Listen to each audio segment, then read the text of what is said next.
He's really a weak leader. Nako. Kaya ako sabi, totoo yan, hindi ako naninira ng tao. President Duterte was right when he said that Marcos Jr. is a weak leader. Let's talk about the evidences. Every single country in ASEAN is not doing. Marcos is doing the opposite. The Philippines is doing the opposite. The Philippines is always an outlier. You are making yourself look like a frontman for Washington. Well, that was the context. And if they have problems with China, they should not impose it upon us. We do not have a problem with China. Marcos Jr. kinaladkad sa kahihiyan ng Pilipinas sa paglabag sa APEC protocol at China lalong nagalit. If you want to destroy China, you will be destroyed. If you want to impose nuclear war on China, you will be wiped out by nuclear war. Meron bang napala ang Pilipinas sa 2025 Asian at APEC Summit o lalo niyang ginalit ang mga bansa na ating kalapit? Nang hiya, mga kababayan, tingnan nyo, biglang lumapit oh.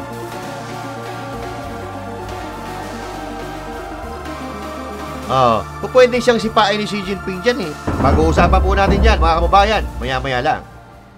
Yan ang Banateros, boses ng ordinaryo Pilipino. Banateros ay walang makakaawan. Para lagi kang updated. Ako nga pala si Bidaya ng mga oposisyon sa kasalukuyan ko. At sabi nga, galit na galit ang mga lapungan ng Pangulong Duterte. Kung hindi ka pa nakakapag-subscribe, i-subscribe mo na yan! At syempre, magandang araw mga banateros at magandang araw din sa mga kababayan natin Pilipino sa iba't ibang sulok ng mundo. Ako po si Master Judea, tayo po ay nagbabalik para pag-uusapan ng mga balita na nangyayari sa ating bansa at maging sa ibang bansa mga kababayan. Dahil ngayon nga, over the weekends, marami pong nangyayaring mga balita dito sa Pilipinas at pati na rin sa katangahan na pinaggagawa ng ating presidente dito sa ibang bansa kung saan napapahiya tayong mga Pilipino at ang bansang Pilipinas. Pero bago po tayo magsimula, huwag kakalimutan na mag-subscribe sa ating channel. Huwag din kakalimutan na mag-like, mag-share, mag-comment sa ating mga ina-upload na video para lahat naman tayo ay masaya. Di ba? Di ba? Okay. So ayan, at sana po nakabalik na po ang lahat sa kanilang mga tahanan galing doon sa Undas, no? At sana yung mga main character sa probinsya nakabalik na ng Pilipinas. Para hindi na Pilipinas yung probinsya. Kasi yung iba nating mga kababayan pag umuwi sa probinsya, alam mo mga artista no? Mga artista, Taga-Tagalog, alam mo hindi na marunong magsalita ng lingwahe nila. May mga ganun talaga eh. Kaya nga main character ang tawag nila diyan sa mga ganyang mga tao na umuwi sa probinsya. Nakala mo pakatagal na sa Maynila, yung pala 2 linggo pa lang hindi na marunong magsalita ng kanilang mga lingwahe, 'di ba? May ganoon eh.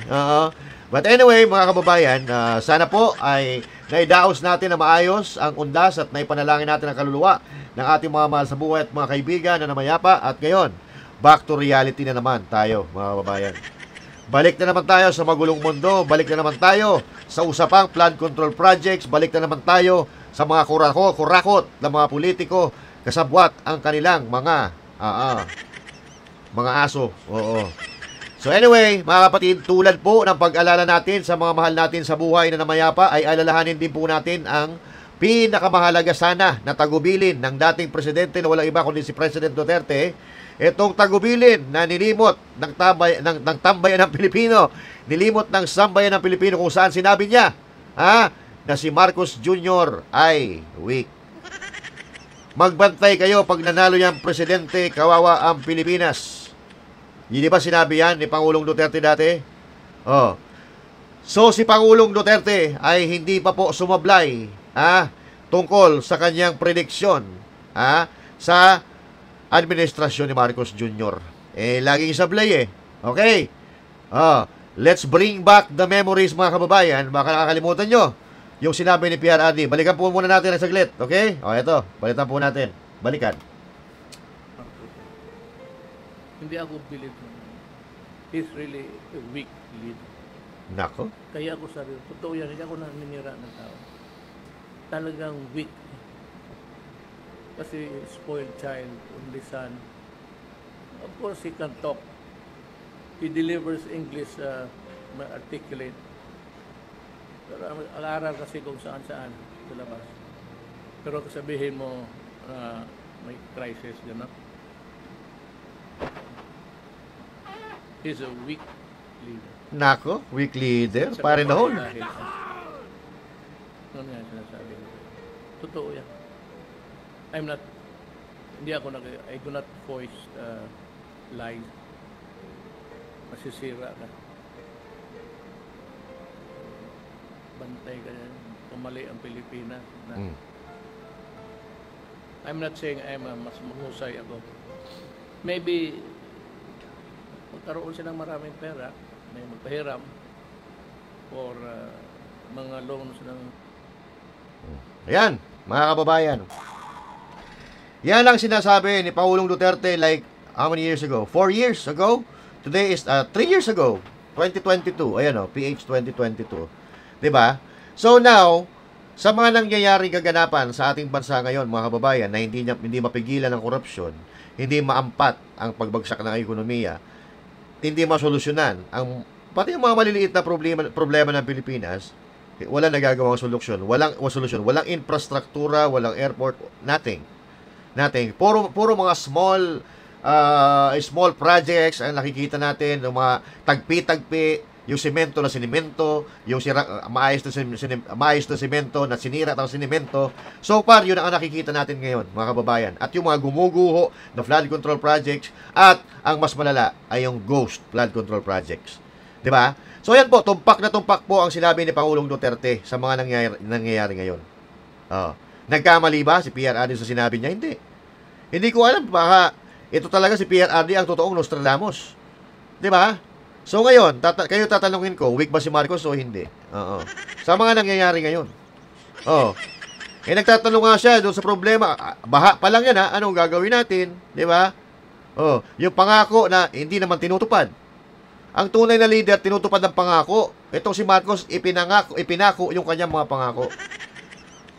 Weak dahil hindi niya kayang kontrolin ang pinamumunuan niyang gobyerno. Ayun, umalagwa yung mga buhaya, ang dahilan ng pagkaparalisa ng ating bansa dahil sa patuloy na pagbagsak ng ekonomiya, dahil walang gustong mag-invest, dahil sa pagnanakaw ng mga politikong bangag, politikong magnanakaw, ang mga banyaga natatakot mag-invest, baka masayang lang ang kanilang pera. Natatakot i-invest dahil baka manakaw lang ang kanilang pera. Tama si PRRD, look at it. Magkakaroon ng maraming pera dahil sa utang, dahil sa mga loans. At ngayon, baon ng Pilipinas sa utang, at nalagpasan pa yung inutang ng pandemya na ngayon, sa panahon ni Marcos Jr., wala namang pandemya. At hindi lang yan, paulit-ulit niyang kinakalagkan sa kahihiyan ang Pilipinas, hindi lang Pilipinas, pati mga Pilipino, sa pagiging mahinang leader ni Marcos Jr. Dahil nga weak siya. Pati mga desisyon na ginagawa niya or gagawin niya, weak din. Tulad na lang halimbawa ng mga desisyon niya sa ASEAN, mga desisyon niya sa APEC tungkol sa nangyayaring sigalot sa China, sa West Philippine Sea. Kung ikaw ang presidente, ano gagawin mo? Ano ang magiging hakbang mo diyan sa problema sa West Philippine Sea? Ikaw ba ay magsusumbong sa mga kalapit nating bansa? And so far, within my lifetime, hindi pa ako nakarinig na ang Vietnam, ang Thailand, Indonesia ay nagsumbong sa Pilipinas dahil sila ay hinaharas ng China. Tanging ang Pilipinas lamang ang nagsusumbong sa Australia, nagsusumbong sa Vietnam, Thailand, and all that, ASEAN, na hinaharas tayo ng China. Is that the right venue to talk about that matter? Diba? Tapos biglang pupunta ka doon sa ASEAN, kung hindi ka naman talaga weak, ito ang sasabihin mo. Tahasang nagpahayag ng batikos si Pangulong Bongbong Marcos na nagpapatuloy na sigalot sa South China Sea sa harap mismo ni Chinese Premier Li Qiang. Sa kanyang kalumpati sa 28th ASEAN-China Summit ngayong araw, binigyan diin ni PBBM ang kahalagahan ng self-restraint ng mga bansa kung nais talagang mapanatili ang peace, stability at prosperity sa rehiyon. Mariin din kinundina ng Pangulo ang unilateral declarations of marine protections, kagaya ng nature reserves sa Scarborough Shoal na iginigiit ng Beijing. Ani Marcos, walang legal na basihan ang mga hakbanging ito at nilalabag ang international law, kagaya ng 1982 United Nations Convention on the Law of the Sea o UNCLOS. pati na rin ang 2016 Arbitral Award. Paglalahad ng Pangulo sa harap ng ASEAN at China ang patuloy na agresyon na nararanasan ng mga Pilipinong mangingisda at Philippine Coast Guard sa naturang teritoryo ay malinaw na paglabag sa jurisdiksyon at karapatang pansoberanya ng Pilipinas. Ang kawawa dito mga kababayan, yung mga mangingisda natin, yung Coast Guard, yung Navy, yung mga Marines natin, yun ang kawawa dito eh. Sa mga maling desisyon, maling salita ng mga leader ng Pilipinas, doon sila napapahamak eh. Doon sila napapahamak. Actually, hindi. Tayo po, ayaw natin yung nangyayari. Kinukundi na po natin na may nasasaktan ng mga Pilipino. Kawawa nga yung mga Pilipino eh. Kawawa talaga sila. Kaya lang, ang problema natin, yung leader natin di marunong magpaka-leader. Alam mo, itong si Marcos Jr., nagpapasikat ata kay Trump. Dahil alam naman natin na ang Pilipinas ngayon ay talaga nagpapakatuta kay Uncle Sam. But me, if let's say for example, I am the President of the Philippines, I will not do that in front of ASEAN leaders. Unang-una, hindi lahat ng andon may sigalot sa China. Anong pakialam ng ibang bansa sa concern natin dyan sa China? Pangalawa, hindi po yun ang tamang venue para pag-usapan ang problema dyan sa West Philippine Sea or tinatawag na South China Sea. Hindi ASEAN ang sumbungan. Hindi ito ang lugar para magpakita ka ng kahinaan. Diyan, sinasabi mo na ginaganito kami ng China, nagpapakita ka ng kahinaan. Dahil ibig sabihin, papaano ka pagtitiwalaan kung mahina ka at ang problema ng sarili mong bansa, hindi mo kayang i-resolve. Diba? Ang ASEAN po ginagawa para pagkakaisa at pagkakabuklod-buklod ng mga bansa sa Asia, hindi para magbanatan, binanatan niya yung China. Naakala naman niya, kaya niya, yung China. Diba? Oh, at dahil dito, nasadlak na naman sa kakahiyan ng Pilipinas. Alam mo kung pagbabasihan natin yung mga video na kumakalat, pinagtatawanan po ang Pilipinas na ibang bansa. Para tayong tae na dinadaan-daanan, para tayong tae na nakakadiri dahil sa sistema at korupsyon ng ating bansa. Pasintabi po doon sa mga kumakain. Lagi po tayong napapahiya dahil sa mga maling desisyon, maling kilos, maling pananalita ng leader ng Pilipinas. Mga galaw at salita na hindi pinag-iisipan bago binibitawan. Diba? Wala tayong magagawa, bumoto kayo ng presidenteng bangag. Oh, kaya ito ngayon, ang nangyayari sa Pilipinas, at ito, isaksak nyo sa mga utak ninyo, sa mga natitira pa na naniniwala kay Marcos Jr., makinig kayo. Oh. We do not want to be dictated by any force. So whilst we remain to be an important friend to the United States, to Europe, and here in Australia, they should not preclude us from being friendly to one of our important neighbors, precisely China. Well, that was the context. And if they have problems with China, they should not impose it upon us. We do not have a problem with China. Oh. Diba? Yan po ay Prime Minister ng Malaysia. Okay? Sila po, na kung tutuusin, mas malalakas na silang bansa ngayon. So, nagsasabi sila na, don't impose us. Huwag nyo kaming ipipressure na magalit sa China. Kasi wala kaming problema sa China. Alam nyo kung bakit? Nire-resolve nila bansa sa bansa ang problema nila sa China. Samantalang tayo dito sa Pilipinas, nakakatawa dahil pupunta pa tayo sa ASEAN, doon tayo magmamakaawa. No, oy, Thailand, Vietnam, Malaysia, Indonesia, tulungan nyo naman kami. Binubuli kami ng China. That's not the right thing to do. Pang grade 1 ang ginagawa ni Bongbong Marcos Jr. Itong si Marcos Jr., kung mapapansin natin, kahit saan siya magpunta ng mga ganyang mga gatherings, lagi siyang nagsusumbong. Anong pakialam ng ibang bansa sa problema ng Pilipinas sa China? Oh. Unang-una, kasalanan mo yan, Bongbong Marcos Jr., dahil dati gusto mag-reach out ng China, magkakaroon ng collaboration, bilateral exploration dyan sa South China Sea. Ayaw mo, nagmamagaling ka pa. Ayaw ni Gibo Teodoro na isa ring bobo. Oh. Bakit ayaw? Kasi nga, ayaw ng Amerika. Ayaw ni Biden. Diba? At hanggang ngayon, dala-dala pa rin ni Marcos Jr. yung ugali na nakasampa siya, nakapatong siya sa balikat ng China. Ay, ng Amerika. I'm sorry. Mas pinipili ni Marcos Jr. na sumunod sa dikta ng Amerika at tuwan-tuwa siya na ginagawa ang Pilipinas, ginagawang attack dog ng Amerika. Abay, wag tayong magtaka kung baka baka dumating ang araw, dumating ang oras na binobomba na tayo ng China dahil sa pagiging tuta natin sa Amerika. Oh. Huwag po tayo magpakatanga. Huwag po tayo magtanga-tangan. Malinaw po kung ano ang sabihin ng Amerika, mukhang doon pumapaling ang sungay ni Marcos Jr. Oh. Kasi hawak tayo sa liig ng Amerika. Bakit tayo hawak sa liig? Ha? May hawak na panlaban sa kanya at sa kanilang pamilya. O sino kawawa dito ngayon? Ang kawawa dito ngayon, ang bansa natin, ang mga Pilipino na napapahiya dahil dito sa mga leader natin na interest ng mga demonyo lang nila ang gusto nilang trabahuin.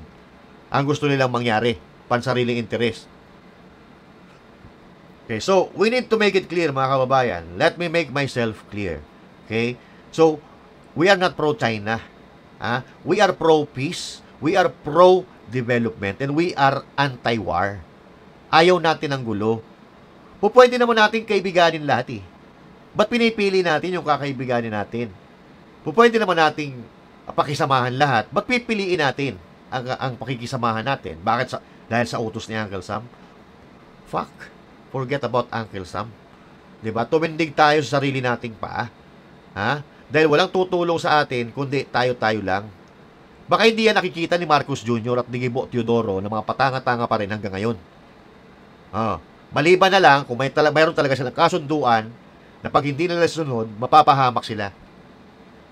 At ang pamilya nila. Diba? So yan ang problema natin. Kaya lang ang problema dito, ang kawawa, tayo mga Pilipino, yung bansang Pilipinas, na nagiging sunod-sunuran lang tayo, hindi tayo makakuha ng sarili nating tagumpay dahil nakasalalay tayo, nakapatong tayo sa balikat ng Amerika. Diba? Maling-mali ang ginawa niya, nababanatan niya ang isang miyembro ng ASEAN, isang bansa, in front, in global media, sa harap ng leader ng Asia, mga leader ng Asia. Pero bakit nga ba? Ano ba mali ni Marcos Jr.? Okay, sige, pakita natin sa kanila. Marcos just made a huge mistake blasting China in the ASEAN summit. What is your goal in blasting China on national television for the international community to see? And anyone who disagrees with me does not know anything about ASEAN or its history at all. ASEAN has always settled disputes in a very peaceful and harmonious manner, never discussing things or never confronting other countries publicly. When China and Vietnam clashed over the Paracel Islands in the 1970s, they did not publicly humiliate one another. They settled it quietly. When the world was condemning the junta or the military coup in Myanmar, ASEAN did not publicly condemn. They sent envoy and dealt with it peacefully. These are countries that genuinely want the dispute to be settled.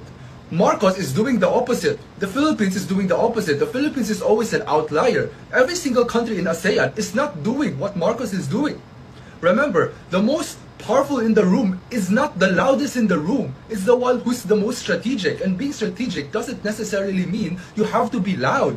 You are making yourself look like a frontman for Washington. A lot of people might think you are. Ayan. So, parang ikaw ang nagiging frontman ng Washington. Parang tagapagtanggol ka ng Amerika o attack dog ka ng Amerika. That's what's this man is saying, mga kababayan. Halatang halata Bakit mo babanatan ng China dahil ikaw ay tuta ng Amerika? Walang ibang bansa dun na gumawa nun, ikaw lang. Bongbong Marcos Jr. Katulad ng sinabi ko kanina, yung sigalot po ng bawat bansa ay naaayos po yan pag nag-uusap ang dalawang bansa na may sigalot. Putang ina, kung magsusumbong ka sa ASEAN, lalo mo pinalaki yung gulo. Lalo mo pinalaki yung gulo. Yan po ang galaw ng mga taong hindi nag-iisip. Anong iisipin ng ibang bansa sa Asia? Na walang kinalaman dito sa sigalot ng China at sa Pilipinas. Hindi po yan ang tamang venue para pag-usapan po yan. So, nagulat nga tayo lahat kung bakit si Marcos Jr.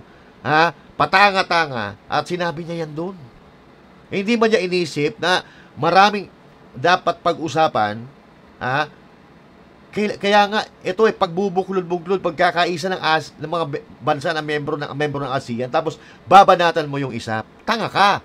Imbis na makakuha ka ng grasya, wala kang makukuha dahil tatanga-tanga ka. Diba? So, tatanga-tanga yung leader natin at kailangan natin magsalita dahil ipapasubo tayo nito sa mga salita nito. Tulad lang nangyayari ngayon. Pinoprovoke niya lagi yung China.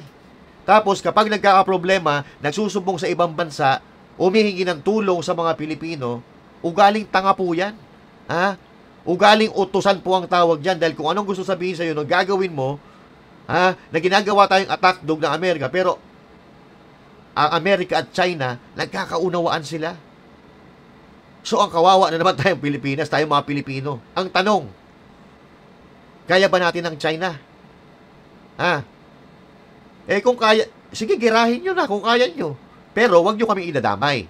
Kayo-kayo lang na may mga galit sa China. Hindi ko alam kung bakit galit kayo sa China, mga pukin ng ina nyo. Ha? Na ang gamit nyo naman lahat galing sa China, tapos nagagalit-galitan kayo. Tapos itong amo ninyo na si Marcos Jr., ha? Ngayon, naninikluhod na sa China. So, magalit kayo sa kanya. Bakit? Sa tingin nyo, kaya natin ang China? Tingnan nyo. Mag-isa kayo. As I declared in my interview with Abrams of the United States, very distinguished American, I basically told him, if you want to have war, you will get war. If you want to destroy China, you will be destroyed. If you want to impose nuclear war on China, you will be wiped out by nuclear war. This is very serious. China's policy is very clear. China will not fire the first shot, but China will not allow you to fire the second shot. That's why, while I'm pained to see the confrontation between China and the Philippines in the South China Sea, I also feel blessed that they are only using water cannons against each other. Make no mistake, China has more lethal things than water cannons. But I hope we will only use water cannon and we will not escalate and we will never use real ammunition between China and the Philippines. Yan. Narinig po natin. Real talk po yan. Hindi natin sa kinakampihan ang China, pero kapag kinaaway natin at kinalaban natin ang China, mas marami silang mga lethal weapon kumpara sa atin. Putang ina, si Donald Trump nga natatakot sa China eh. Tayo pa kaya na para tayong tungaw na bansa. 'Di ba? So ang ginagawa ni Marcos Jr., gumagawa siya ng mga bagay-bagay na ikakasira ng bansa natin. Tapos ngayon, kapag na-realize niya na ay mali pala yung ginawa ko, magpapakatanga siya. Oo, mga kababayan. Magpapakatanga siya, kakainin niya lahat ng suka na idinuwal niya. Mas nakakahiya ito. Yung lalapit ka bigla, tapos hindi ka na makasali sa usapan. Yung tipong, eto kasi mga kababayan, nakita po niya, ng dalawang mata niya mismo, na lahat ng leader na kasama niya, doon, sa APEC at ASEAN, kaibigan ng China. Tapos, siya, mag-isa siya nagmumukhang tanga dahil hindi siya pinapansin ng China. Samantalang yung Amerika na inaasahan niya natutulong sa kanya, ayun, nakipagkasundo sa Amerika sa China. Kaya ito ang ginawa niya, nagpakatanga siya. Ito. Watch how President Ferdinand Marcos Jr. approached President Xi Jinping to shake his hand in violation of protocols. Walang hiya, mga kababayan. Tingnan nyo, biglang lumapit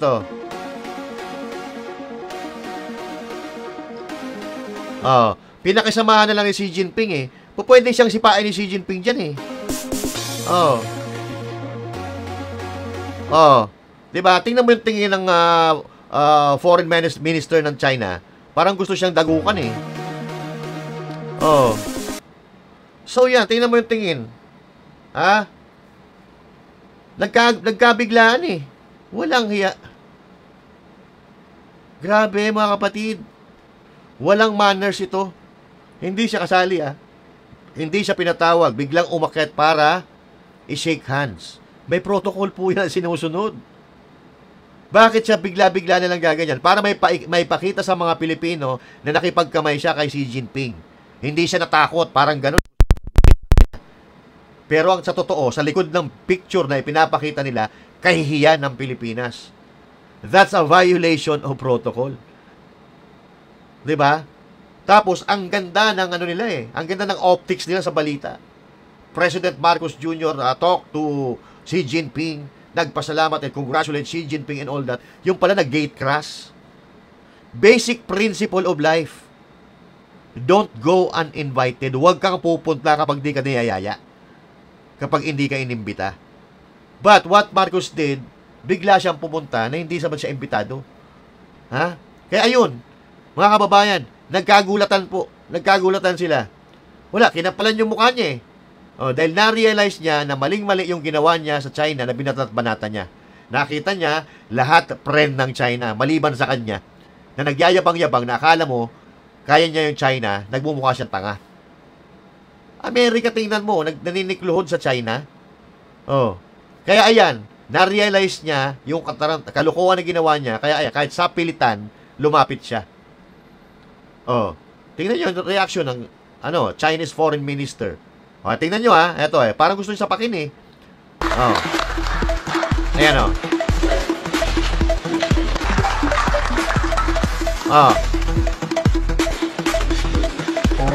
biglang tayo. Biglang tumayo yung Foreign Minister. Ano yan sa kamay mo? Lapitan sila eh. Di ba? Walang kaya oh my God na lang yung nagbibideo eh, di ba? Narinig nyo yun? Oh my God. Puta sa ginagawa. Alam mo sa ginawa niya, pwede siya mapahamak dyan eh. Kasi ang alam ng China, galit siya sa China eh. Di ba? Binanata niya yung China, binakbakan niya, tapos lalapit siya. Pwede nga kalain ng China na aatakihin niya si Xi Jinping. Putang ina po, pwede nga siyang barilin dyan eh. Di ba? Dahil wala po, hindi po kasama sa protocol yung ginawa niya eh. Bigla siya lumapit. My God, Pilipinas, kaya pa ba? Nakakahiya yun mga kababayan. Nilamon po niya pabalik lahat ng dumi na lumabas po sa puwit niya. Babanat ka, tapos bigla-bigla lalapat ka, makikipagkamay ka. Tapos magkukongratulatin mo. Putsang ina. Hindi professional ang tawag dyan. Ang tawag dyan, katangahan ang tawag dyan. Kasi, ang sasabihin naman ng iba, professional yan. Kahit binabanata ng China, nakikipag-professional pa rin ang pakikipagkaibigan pa rin. Hindi siya nakipagkaibigan, na-gate crash siya.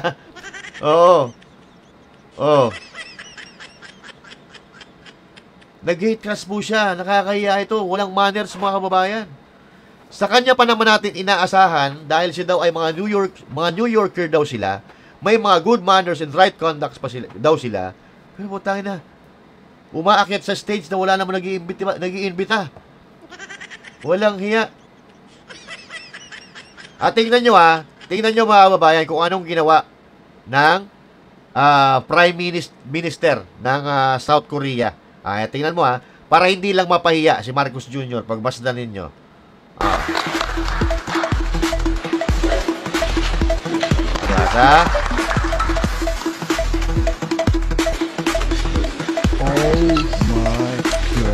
Narinig nyo yung sabi, oh my God. Pero tingnan nyo ang gagawin ng Prime Minister ng South Korea. Sabi, kasi yung mga security niya, lalapit na sana. Lalapit na. Kasi biglang may lumapit eh. Baka babarinin siya. Ulitin natin na saglit. Tingnan mo. Sinenyos niya palayo yung security niya. Yan nasa gilid Yan nasa gilid. Yung South Korea, katabi ni Xi Jinping. Sinenyasan niya, Oh my God. Ayan gilid. Senyas. Sinenyasan niya eh. Sinenyasan niya. Bakit? Lalong mapapahiya si Marcos Jr. Kasi pag lumapit, magtitingin yung mga tao, kasi magkakaroon ng commotion dyan eh. Kasi magsisilapitan yung mga security, akalain na kung anong nangyari. So, yung nagbibideo nga, oh my God na lang eh, di ba? Walang manners ang presidente ng Pilipinas, nakakaya. So na mga kababayan, sa pangyayaring ito, natutuwa ho ba kayo? Proud ho ba kayo sa ginawa ng Pangulo ng Pilipinas? Proud ho ba kayo? Pero huwag po natin tatanggalin ang pagiging proud natin na Pilipino. Hindi po yan kasali. Ang ikinahihiya po natin yung mga leader ng gobyerno. Pero huwag po nating ikahiya na tayo ay Pilipino. Dahil minsan sa buhay natin, naging proud tayo. Dapat lagi tayong proud na Pilipino. Dahil hindi naman natin ginagawa yung mga ginagawa ng mga hinayupak na politiko. Dapat lagi tayong proud na Pilipino at kundinahin natin yung magnanakaw, murahin natin yung mga salbahe at mga kurap na nagsisilbi sa gobyerno. Ang ikahiya po natin yung namumuno, huwag yung bansa natin. At ngayon, alam niya po, alam ni Marcos Jr. na mali yung ginawa niya. Namin na mismo eh. Sabi nga niya, pwede siya madisgrasya, pwede siya masuntok dyan eh, sa ginawa niya eh. Alam mo, eto si Marcos kasi napakasinungaling. Masyadong sinungaling. Masyadong mataas ang tingin sa sarili niya. May mga tao talaga na ganyan eh. Kahit ginagago ka na nga, minsan tuwang-tuwa pa eh. May tao na ginagago na tuwang-tuwa pa. Kasi ano siya eh, parang binobola-bola siya. Gwapo mo. Kahit hindi naman totoo. Ang cute mo. Kahit hindi naman totoo. Pero yung sinasabihan, kahit kabaliktaran, tuwang-tuwa pa. Ang tawag do tanga. Naniwala ka naman. Eto, sabi niya.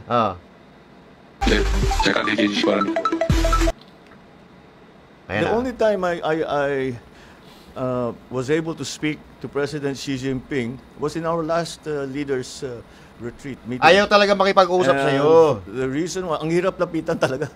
You know, meron kaming holding room.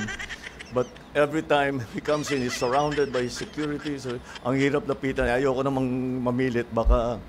Ayaw mamilit, pilit na nga yung ginawa mo eh. Bigla kang umakyat, di ka naman tinatawag eh. Yung mas nakakahiya yun. Tuntukin pa ako ng security guard niya. So, buti nga, di ka nasuntok eh. To the end, sabi ko, nakakahiya ito. Abay, nakakahiya talaga. Alam niya eh, na nakakahiya eh. Pero bakit daw? Kahit nakakahiya, ano? Hindi pa ako bumabate. Hindi pa bumabate. Anong sabihin? Baka naman ma-offend. Bakit ma-offend sa'yo? Bakit ma-offend sa'yo? Strong ka? OMG. Bakit ma-offend sa'yo? Ang sabihin mo, lahat ng mga leader na nandun, kinausap na niya, ikaw na lang hindi. Di ba? Kaya paalis na si Xi Jinping, pabalik na ng China, bago, sa isip-isip mo siguro, bago makabalik ng China, maawakan ko man lang ang kamay niya. So, pinilit ko makapunta sa kanya. I said, congratulations on your assumption of the chair for the following APEC. And I hope to do good work together with you. That's it. Mabilisan lang eh. Mabilisan lang talaga. Hoping to do a good work with you? Kung sa ginagawa mo, paano tayo magkakaroon ng magandang ugnayan sa China?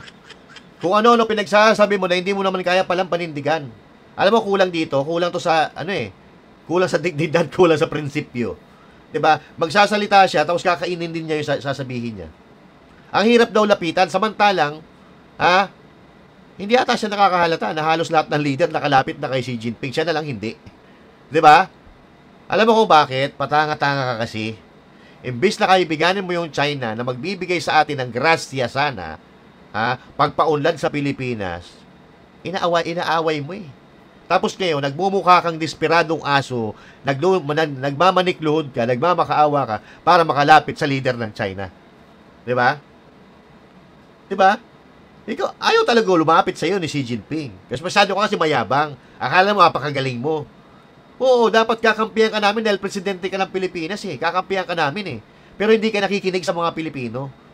Imbis na makipag-ayos ka sa China, nagmamagaling ka, hindi ko alam kung bakit. Nakaturotot ka sa puwet ng Amerika. Noong si PRRD, iniimbitahan ng China, iniimbitahan ng Russia, iniimbitahan ng Canada, iniimbitahan ng kung ano-ano pang bansa. Ngayon, ikaw Marcos Jr., kahit paglapit sa leader ng China, hirap na hirap ka. Alam niyo kung bakit? Mga kababayan, ginagawa ni Marcos yan dahil dito. Ayan Ginawa niya dahil dito. And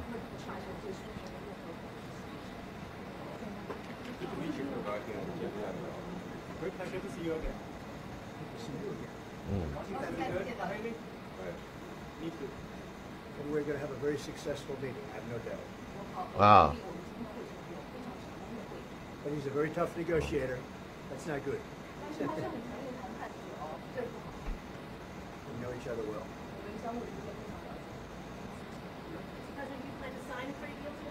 Could be. I think we have. Nakikita niyo kung paano mambola si Trump? Bulero to eh. Di ba?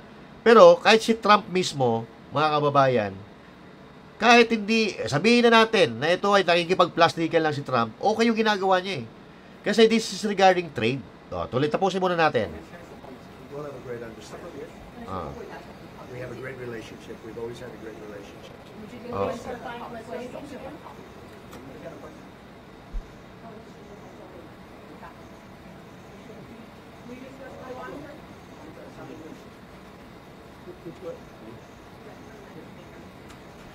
Thank you very much.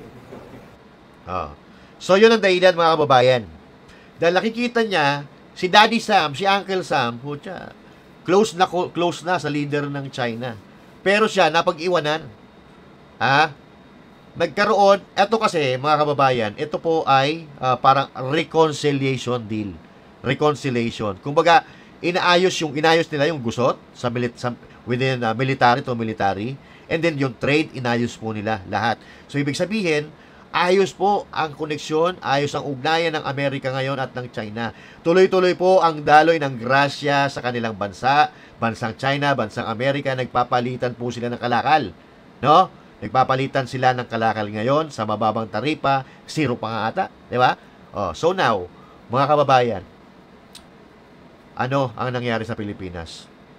Dahil sa katangahan ng presidente natin, huli, napag-iiwanan tayo lagi. Naisip siguro niya he realized yung amo niyang Amerikano, maganda ang ugnayan sa China. Pati yung ibang leader ng Asia, maganda ang connection sa China. Itong presidente lang ng Pilipinas ang bukod tanging tanga na bumanat sa China. Kaya no choice eh. Ang ganda pa ng pagkakaplastar nila sa balita eh. President Bongbong Marcos Jr. shake hands with Xi Jinping and Marcos said, congratulations. Puta yung pala, ninakaw yung kamay. Akala kasi nila, mga kababayan, hindi lalabas yung mga buong video kung paano nakipagkamay, kung ano yung nasa likod ng pagkikipagkamay, pagkikipag-shake hands. Ganon sila katanga. Akala nila hindi makikita na tao na ganon. Ganon nila gawing tanga. Ganon nila sila mag-isip. Ganon katanga ang mga tao. Diba? Na dahil kahit anong mangyari, dapat makalapit ako kay Xi Jinping. Kung mapapansin mo, si Trump nagkakandara pa din sa China eh. Relax na relax si Xi Jinping eh. Si Trump, binobola niya ng binobola. Si Xi Jinping. Ganon ang negosasyon, ganon dapat. Hindi yung aawayin mo, putang ina ka. Alam ng Amerika ang power, ang kapangyarihan ng China. Hindi lang sa kalakalan, kundi sa digmaan. Alam ni Trump yan. Hindi yan tatanga-tanga. Diba? Ganito na tayo dati, Ganito na tayo dati. In 2017, the world gathered in Vietnam. But something felt different. For the first time, a Filipino president stood among global powers. Not just as a guest, but as a force. Russia, China, Japan, even the United States. Leaders who rarely agree gave their nod to one man from the South. Because respect isn't given by position. It's earned by presence. Duterte didn't ask for the world's attention. He commanded it through action, not diplomacy alone. This wasn't just another summit. This was the moment the world realized Filipinos don't just belong at the table. We can lead it. This is the Duterte legacy. Unfiltered, undeniable, unforgettable. Ano pa?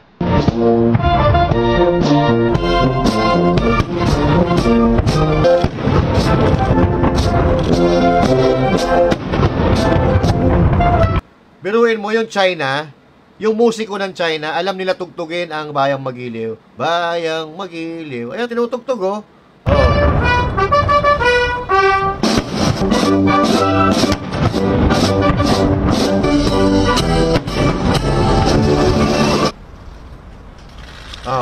Punta inalalay. Ano yun? Inalalayan pa siya ni Xi Jinping, Come on.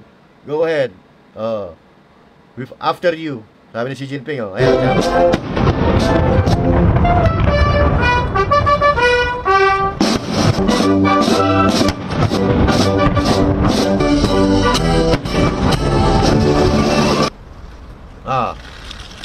Diba? Ginanon pa, oh.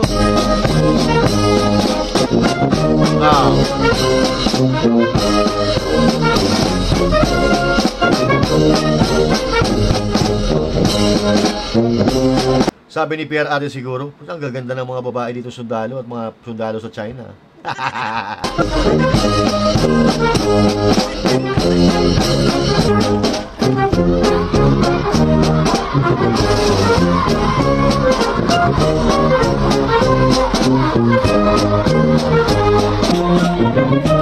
Sigawan, no? Naglulundagan yung mga tao. Sino? Mga Pinoy ata yan, eh. No? Ayun, no? In 2017, the world gathered in Vietnam. Ayan. But something felt different. For the first time, a Filipino president stood among global powers.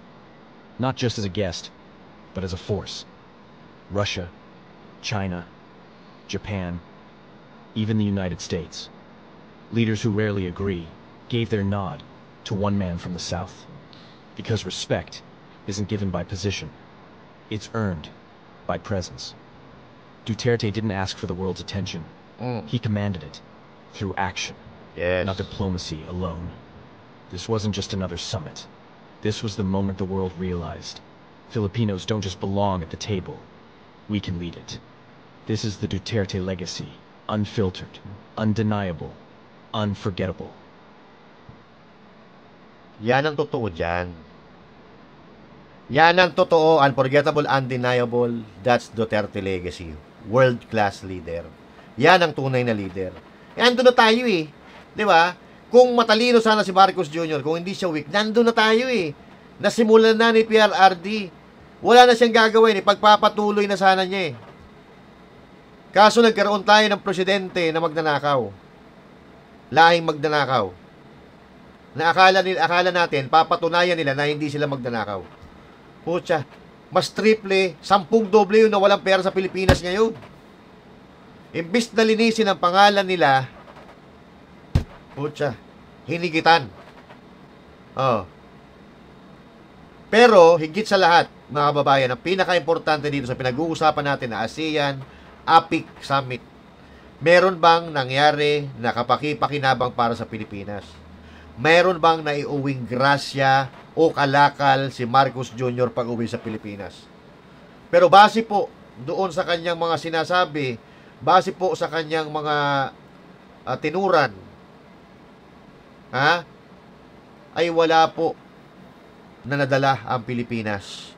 Anong sabi dito? I am going home to Manila with full of ideas to think about and some work to do to develop those ideas. Okay nang ina. Yung ibang bansa, zero tariffs. Yung ibang bansa, nakakuha ng mga investment doon sa ibang bansa. Tapos tayo, nakuha natin, ideas lang. Wala namang problema sa idea. Eh kung sana, dinagdagan mo ng konti na investment at konting negosyo, mas maganda sana. Oo. Diba? Ang nauuwi mo, lagyabang-yabang, may nauuwi ka naman pala. Yung selfie ng pag-hijack mo para makipag-shake hands kay Xi Jinping. Walang hiya. Ideas lang pala na iuwi. Naaalala nyo pa dati nung si PRRD, si Xi Jinping, Putin, Trump, si Obama lang minura niya, eh. Diba? Lahat ng mga matitino or malalakas na leader, iniimbitahan si Pangulong Duterte, nagkakape pa sila. Tapos si Marcos Jr. ngayon, ayaw palapitin. Tapos sasabihin itong mga natitirang tangang supporter ni Marcos Jr., the best president daw, ang presidente nila na si Bongbong Marcos. Putya, kung sa nakawan, kung sa kapalpakan, kung sa katangahan, yan, the best yan. The best talaga yan. First time in the history of the Philippines, diba? Kaya nga nasa Guinness Book of World Record yung pamilya nila, eh. The biggest heist in the whole world. Yung ginawa ng tatay niya. At ngayon, mukhang nahigitan pa niya. Bakit? Sabi ni Irisi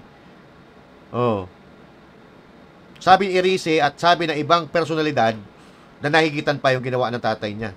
Kasi dati 40% lang. Ngayon, flood control, ghost project na eh. Ghost project eh. Kumbaga, binayaran sila na walang ginawa. Ganon kalupit. Pero nandun na tayo, eto na Sana yon? Ayan PRRD sa Calab. Ilang beses na feature si Pangulong Duterte sa Time Magazine. Dahil siya ay strong leader. Ayan nga, The Punisher, strong leader. Tapos pinalitan ng sobrang weak. 'Di ba? At kung mapansin nyo, mga kababayan, habang nagsasalita si Marcos Jr., yung video ni PRRD ang nandun. So doon pa lang, mga kababayan, nakakahiya na po yun. Nakakahiya na po yun. Kasi, ang dami mo namang video. Ilang taon ka na naninilbihan bilang presidente, bakit si Rodrigo Roa Duterte ang nandun? So, ibig sabihin, mas may tiwala sila kay Rodrigo Roa Duterte kaysa kay Bongbong Marcos Jr. Ganun lang ang ibig sabihin nun. Diba? Oo. Kasi siya ang presidente. Bakit yung dating presidente nakalagay doon sa screen? Mas may tiwala sila doon kaysa sa kasalukuyan. Kaya mga kababayan, ewan ko kung saan hahantong itong bansa natin, kung ano ang magiging future ng bansa natin sa loob pa ng 3 taon na pamumuno ni Marcos Jr. Eto, nagmumukha po tayong cartoon sa mata ng ibang bansa, ibang lahi. Biruin mo Meron pa ako isang nakitang video kung saan iniiwasan siya ng prinsipe ng Brunei, Malaysia, kinaladkad, inilayo sa kanya. Is that the kind of president that we want to have? Kayo kasi, hindi kayo nakinig kay Pangulong Duterte. Ayun, nangyayari sa ating bansa ngayon. Hindi lang naman sila napapahiya, pati tayo lahat Ito yung mga kababayan natin. Ayaw nga pagpalitan ng pera na galing sa Pilipino Diba? Kasi nga, pinag-uusapan tayo sa buong mundo na ang mga politiko at mga leader sa bansang ito, mga dorobo, mga magdanakaw, mga kurap, yan ang magpapabagsak sa bansang ito. At kung meron po kayo na comment sa napag-usapan natin ngayon, mga kababayan, i-comment niyo dyan. Pag-usapan po natin yan sa susunod na talakayan. And once again, my name is Master Judea, saying thank you. God bless you all, and to God be the glory. Magandang araw po sa